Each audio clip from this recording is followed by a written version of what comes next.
उस वक्त उर्वशी वहां थी?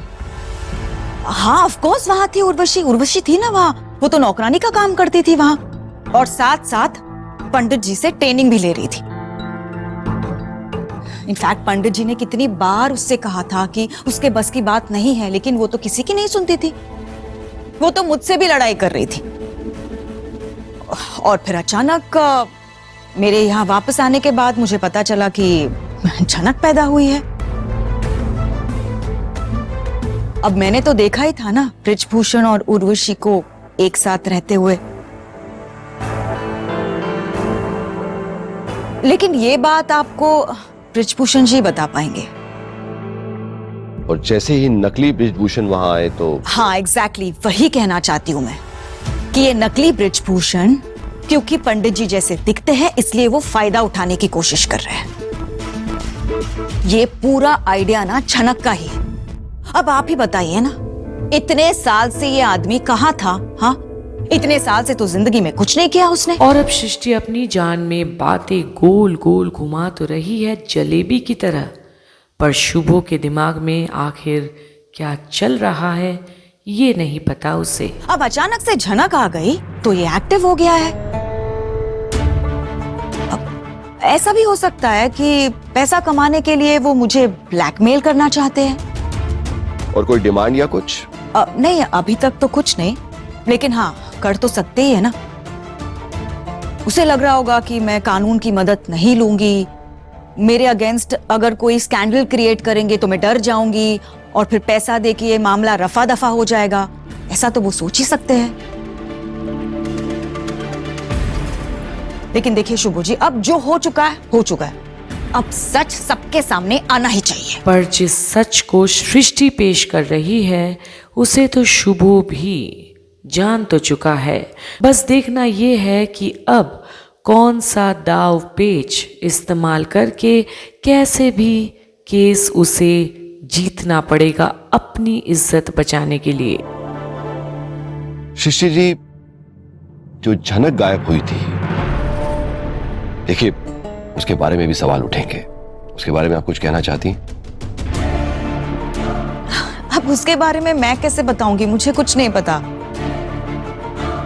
हाँ बस मेरी एक बार तेजस से बात हुई थी, बस नॉर्मल बात। मतलब मैंने उसे कहा था कि उसकी आधी अधूरी शादी हुई है झनक से, तो वो मेरी बेटी की जिंदगी बर्बाद कर रही है।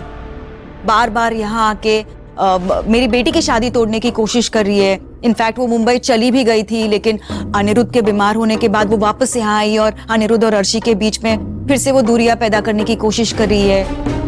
बस इतनी नॉर्मल बात हुई थी। तो मैंने तेजस से रिक्वेस्ट की थी कि वो जल्द से जल्द ये आधी अधूरी शादी झनक के साथ पूरी कर दे और झनक को यहाँ से लेकर जाए ताकि मेरी बेटी शांति से जी पाए। बस इतनी ही बात हुई थी। लेकिन अब उसके बाद उसने झनक के साथ क्या किया मुझे पता नहीं। बस आपको कोर्ट रूम में बिल्कुल ऐसे ही बोलना होगा, आप चिंता मत कीजिए। और अब सृष्टि को शुभो सिखाता है कि वो जो बोल रही है उसे आखिर अब कैसे परोसना है कोर्ट रूम में भी।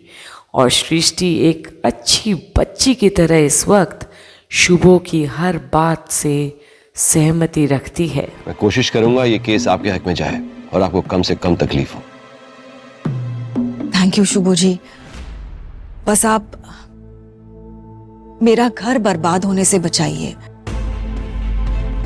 आप तो जानते ही है ना विनायक को। विनायक के दिमाग में इतनी गलत चीजें भरी है ना इन लोगों ने कि वो मुझ पे भी विश्वास नहीं कर रहे। अब मेरे ही घर में मैं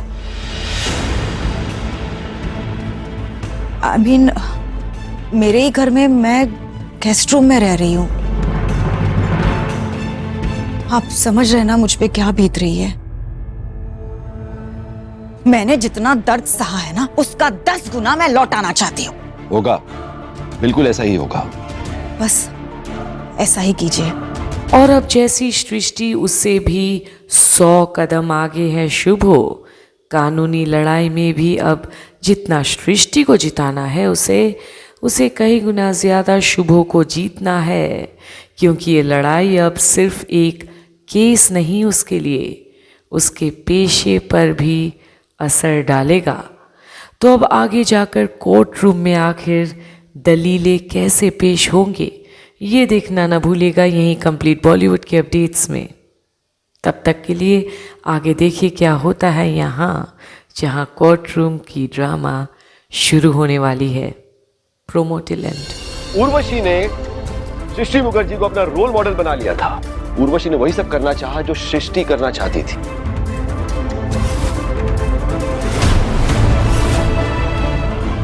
वही सब पाना चाहा जो सृष्टि पाना चाहती थी, और दोनों ने एक साथ दिल्ली के डांस एकेडमी में एडमिशन साथ लिया। I object, my lord. मेरी माँ उर्वशी रैना एक काबिल डांसर थी। उस टैलेंट की वजह से पूरी दुनिया उन्हें जानती थी। वो किसी और को अपना रोल मॉडल कैसे बना सकती, खास करके इन्हें? अगर यहाँ वकील साहब के पास पूरी इंफॉर्मेशन नहीं है, इन्हें सच्चाई नहीं पता है, तो बेहतर होगा कि किसी के चरित्र पे किसी पे कमेंट ना करें। मेरे पास प्रूफ है जो ये साबित करेगा कि सृष्टि मुखर्जी की सिर्फ एक ही बेटी है, और वो है अर्शी मुखर्जी, और ये झनक एक नाजायज है।